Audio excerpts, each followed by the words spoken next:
Eran las 7:20 de la noche, del jueves 2 de diciembre de 1943, una noche tranquila en la ciudad de Bari, lejos del frente de batalla. Los soldados aliados y los civiles italianos disfrutaban la velada. En el magnífico estadio de Bari se disputaba un partido de béisbol y los teatros estaban atestados, civiles y militares viendo los estrenos de la semana. Se escuchaban los motores de los aviones sobre la ciudad, pero ello no rompía el ambiente tranquilo. Debían ser C-47 del ejército norteamericano, llevando tropas o pertrechos. La ciudad estaba segura, protegida por un radar. Y además los cazas británicos habían patrullado por la tarde sin detectar intrusos. Pero de repente, en el puerto se empezaron a escuchar ruidos de detonaciones, el estruendo ensordecedor de las bombas. El pánico se apoderó de la ciudad. Hubo una estampida de los lugares más concurridos para buscar la salvación en los refugios antiaéreos. Muchos murieron aplastados en la huida. En unos pocos minutos el puerto estaba completamente cubierto de fuego. Los marineros se arrojaban al mar, una sopa viscosa contaminada de combustible, y nadaban hacia la orilla buscando la salvación. No tenían idea de que una amenaza secreta se cernía sobre la ciudad, y llegar a los hospitales no iba a significar encontrar el auxilio que requerían, porque uno de los barcos del puerto llevaba una carga secreta, que para muchos de ellos sería la perdición, pero que también, increíblemente, significaría la esperanza para millones en el futuro. Hoy les voy a hablar del bombardeo alemán, que de la forma más improbable contribuyó a la lucha contra el cáncer.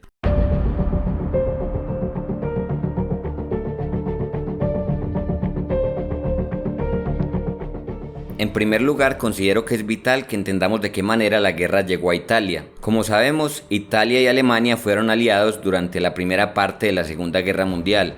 Italia entró a la guerra en junio de 1940 porque el líder italiano Benito Mussolini creía que los alemanes ya habían ganado con la conquista de Francia, pero en realidad la Segunda Guerra Mundial apenas estaba comenzando y a Italia no le iba a ir muy bien que digamos. Para mediados de 1943, Italia ya había perdido todas sus colonias y además habían ocurrido dos catástrofes muy seguidas. Los italianos perdieron un ejército completo en Stalingrado y en mayo perdieron otro ejército en el norte de África. Aparte de eso, Italia ya estaba convirtiéndose en un objetivo militar para los aliados, Estados Unidos y Gran Bretaña. Sus ciudades ya estaban sufriendo en carne propia la campaña de bombardeos estratégicos de los aliados. Eso hizo que el descontento se fuera generalizando y el gobierno de Mussolini cayó luego de que se produjera la invasión aliada de Sicilia en julio de 1943.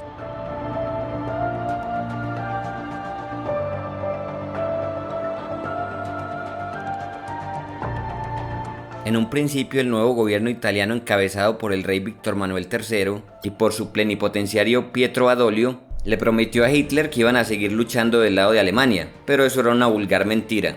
En realidad estaban negociando secretamente con los aliados y para septiembre de 1943, cuando se produjo la invasión de la Bota Itálica por parte de norteamericanos y británicos, Italia anunció oficialmente la rendición. Pero Hitler ya había previsto esto, no era ningún tonto, e inmediatamente Italia fue invadida por el ejército alemán. 600.000 prisioneros italianos fueron enviados a trabajar como esclavos en las fábricas y minas del Reich. Por orden de Hitler, Mussolini fue liberado en una operación de comandos de las SS y se creó un régimen títere de los alemanes conocido como República Social Italiana, obviamente con Mussolini a la cabeza. Luego del desembarco el 9 de septiembre de 1943 y de un mes de dura lucha, los aliados lograron obtener el control de la mayor parte del sur de Italia y el ejército alemán tuvo que construir 3 líneas defensivas al sur de Roma. Pero el hecho es que el terreno y el clima de otoño de 1943 hizo que los aliados no pudieron avanzar tan rápido como querían. La guerra en Italia se convirtió en una lucha de desgaste en la que norteamericanos y británicos avanzaban muy lentamente. Y tenían además otra dificultad. Había 500.000 soldados aliados en el sur de Italia y el principal puerto con el que contaban para abastecer a esos soldados era el puerto de Nápoles, que había sido saboteado por los alemanes antes de retirarse. El puerto apenas fue capturado el 1 de octubre de 1943 y se iba a tardar hasta 3 meses en volverlo completamente operativo.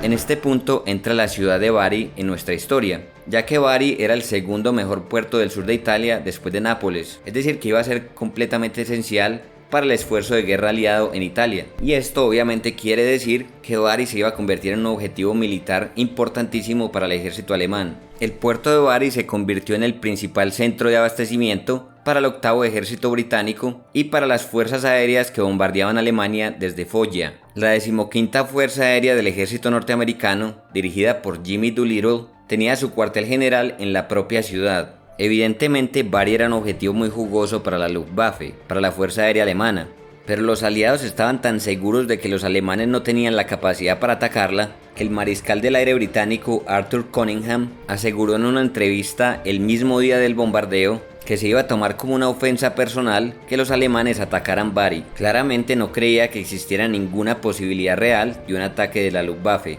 ya que los combates de los meses anteriores habían desgastado mucho a las fuerzas aéreas alemanas. Sin embargo, en mi opinión debería haber tenido mucho más cuidado con sus declaraciones, ya que los alemanes habían dado varias sorpresas durante la campaña. A pesar de su inferioridad numérica en el aire, utilizando armas secretas como la bomba guiada Fritz X, habían logrado hundir o dañar varios barcos aliados en septiembre de 1943, y además Bari no estaba tan seguro como parecía. Para cuando se produjo el ataque el 2 de diciembre de 1943, el radar que debería haber estado protegiendo la ciudad resulta que había estado dañado con varias semanas de anterioridad, y los escuadrones de caza que vigilaban el cielo no lo hacían 24 horas al día, 7 días a la semana, por lo que había momentos en los que se podrían infiltrar los bombarderos rápidos de la Luftwaffe, como fue justamente lo que sucedió.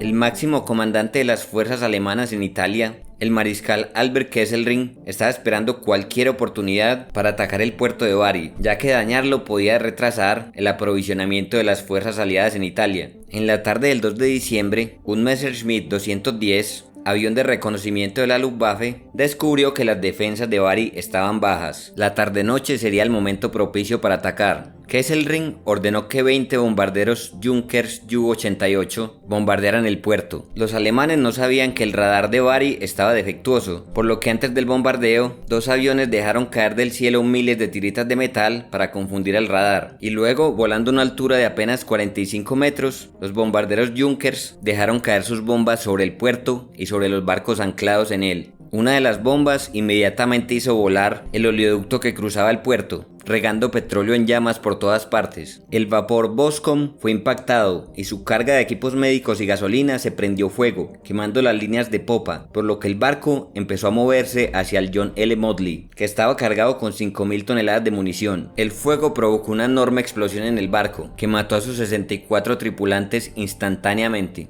Luego de esta explosión se escuchó una detonación aún más intensa. El John L. Harvey, que llevaba varios días en el puerto sin haberse descargado, voló por los aires con sus 78 tripulantes y su carga se derramó por todo el puerto.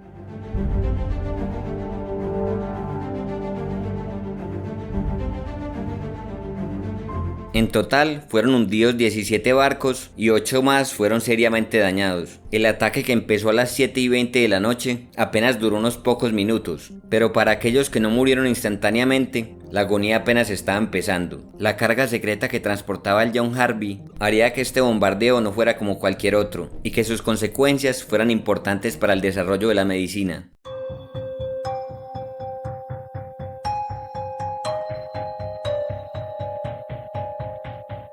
En el puerto y en la ciudad todo era caos y pánico. Hubo una estampida para llegar a los refugios antiaéreos en la que muchos murieron. En el puerto, los marineros se arrojaban de sus barcos y nadaban hasta la orilla. No tenían ni idea de que el mar estaba contaminado. No solamente se había derramado combustible en el mar, sino que el John Harvey había estado transportando secretamente 1.350 toneladas de gas mostaza. El químico se había mezclado con el combustible en el agua, formando una especie de sopa venenosa. El viento soplaba por el puerto, esparciendo el gas por todas partes. George Southern, un oficial británico del HMS Shetland, lo describió así: se sintió como si estuviera explotando y quemándome por dentro. Un tripulante del HMS Vulcan describió a centenares de jóvenes nadando desesperadamente, pataleando, gritando y pidiendo ayuda. Pero cuando estos heridos y afectados llegaron a los hospitales, los médicos tenían poco que ofrecerles, ya que casi nadie sabía en realidad lo que estaba ocurriendo.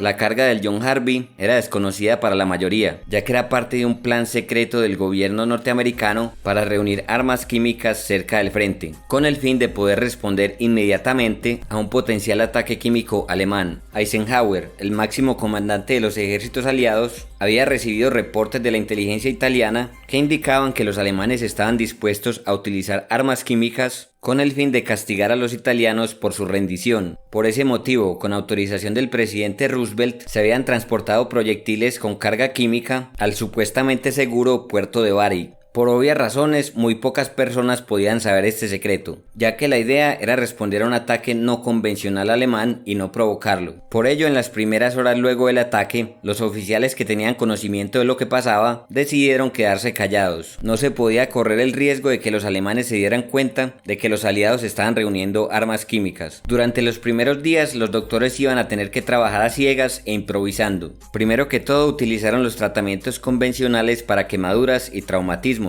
pero con el pasar del tiempo se empezaron a producir muertes misteriosas e inexplicables.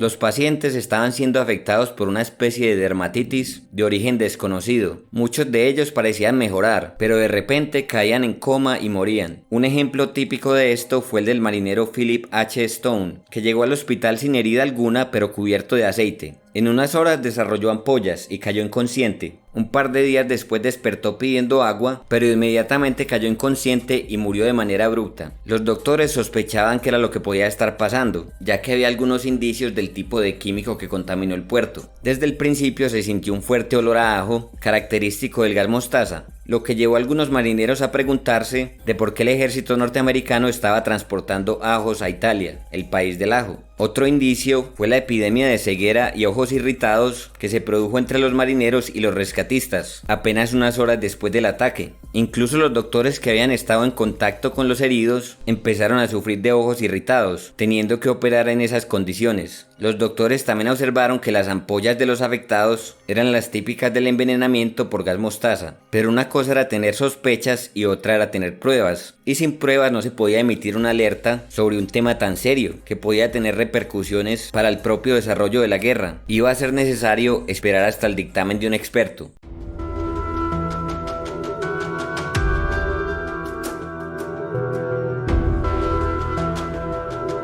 El gas mostaza no era algo nuevo, era un agente químico que había sido utilizado por primera vez en 1915, durante la Primera Guerra Mundial, por lo que había gente entrenada para enfrentar casos como el de Bari. Sin embargo, no se conocían completamente los efectos que el gas podía tener en el cuerpo humano. El teniente coronel Stuart Francis Alexander estaba particularmente calificado para desentrañar el misterio de Bari. Era un oficial médico del staff del general Eisenhower con acceso a información clasificada y además experto en guerra química. Con anterioridad había estudiado el efecto del gas mostaza en animales. El 7 de diciembre de 1943 llegó a Bari con el objetivo de presentar un reporte sobre lo que estaba sucediendo. Alexander sabía que los aliados estaban reuniendo armas químicas en el norte de África, pero no creía posible que esas armas ya se estuvieran transportando a Italia. Sin embargo, tuvo que considerar esa hipótesis. Inmediatamente recibió los informes médicos de los síntomas de los afectados. De los 534 hombres atendidos en hospitales aliados luego del ataque del 2 de diciembre,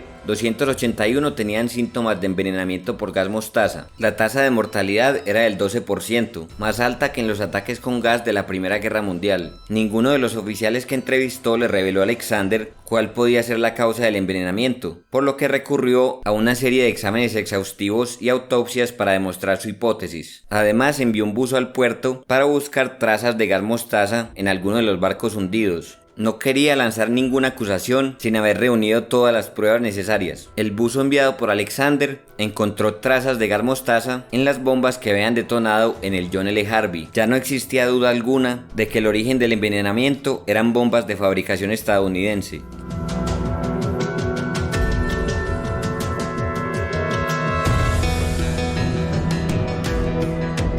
Alexander lanzó una alerta para que los médicos por fin trataran a los afectados según los protocolos adecuados para el envenenamiento con gas mostaza, pero para muchos era demasiado tarde. Ya muchos de los afectados habían muerto y otros más iban a morir a consecuencia de la exposición prolongada al gas mostaza. Eso no habría pasado si se hubiera enviado una alerta inmediatamente y los marineros hubieran sido descontaminados de manera adecuada. En total, el bombardeo dejó 1000 fallecidos entre los militares aliados. 617 bajas se produjeron a consecuencia del gas, de las cuales 83 fueron fallecidos. Sin embargo, no se sabe a ciencia cierta cuál fue el número exacto de fallecidos a consecuencia del gas mostaza, ya que durante 5 días no fue posible diagnosticar a ciencia cierta cuál era la causa de lo que les ocurría a los marineros de Bari. Entre los civiles italianos de la ciudad también se presentaron 1000 fallecidos, pero no se sabe en absoluto cuántos murieron a consecuencia del gas, ya que los doctores italianos nunca supieron a lo que se estaban enfrentando.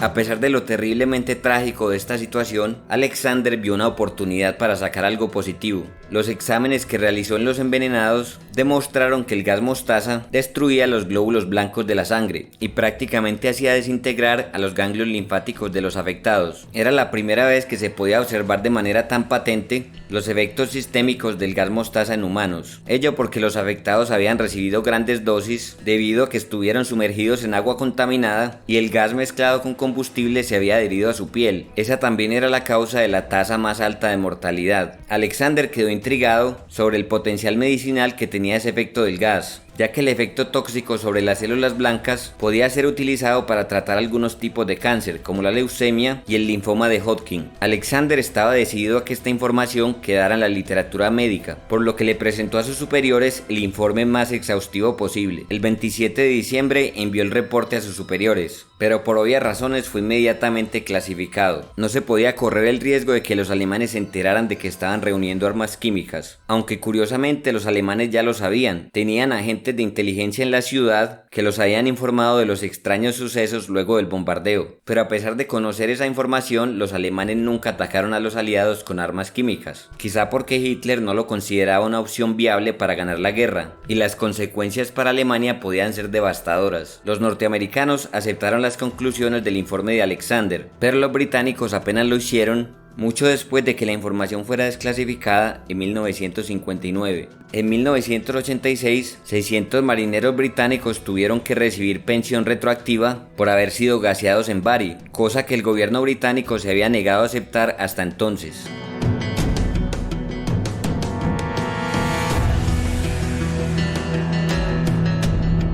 A pesar de que el reporte de Alexander fue clasificado, llamó la atención de las autoridades médicas que tuvieron acceso a él. El jefe de la división médica del Servicio de Guerra Química, el coronel Cornelius Rhodes, alabó el informe de Alexander por su valor para la medicina. Rhodes había sido el jefe del Memorial Hospital de Nueva York, especializado en el tratamiento de cáncer y de enfermedades similares. Estaba buscando agentes químicos que sirvieran para suprimir células cancerígenas, y el informe de Alexander sobre el gas mostaza le cayó como anillo al dedo. Ya un estudio secreto de la Universidad de Yale en 1942 había demostrado que dosis calibradas de mostaza nitrogenada podían ser utilizadas para suprimir el cáncer. El informe de Alexander también demostraba el potencial terapéutico de este químico al evidenciar de manera extensiva sus efectos sistémicos. La convergencia de los datos obtenidos en el bombardeo de Bari y en el estudio de Yale condujeron al desarrollo de la mustina, el primer agente quimioterapéutico efectivo contra el cáncer. De esta manera, pues, queridos suscriptores y no suscriptores, un bombardeo alemán contribuyó al desarrollo de la quimioterapia.